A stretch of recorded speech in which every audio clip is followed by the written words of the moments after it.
Good morning सबैजनालाई मेरो मोबाइलबाट। गुड मर्निङ सबैजनालाई तपाईँकै मोबाइलबाट।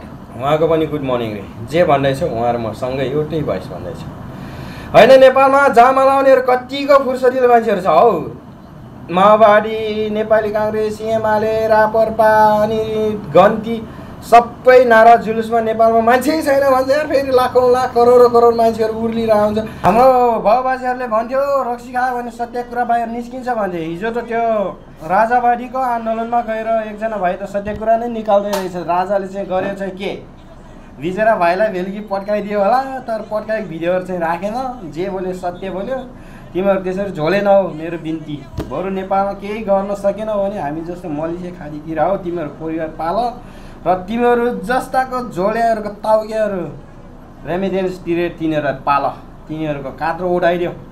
अनि रासोपाको राजेन्द्र लिङ्गदेन दाजुले त पहिला त यो पर्साईको पछि लाग्नु हुँदैन भनेर खुब चिच्चाउने कराउँदै थियो। फेरि राजा आऊ देश बचाऊ भन्ने अभियानमा दुर्गा पर्साई सक्रियता देखेपछि त फेरि राजेन्द्र लिङ्गदेन पनि हिजो त सँगसँगै गइरहेको थियो त। हिजो राजा आऊ देश बचाऊ नारायण नीति पुर्याउने राजालाई भन्ने अभियानमा त आदित्यनाथको पनि त राजाको जत्रै फोटो राखेको थियो त। अनि त्यो चाहिँ राजाको झर्किलो छोरा हो।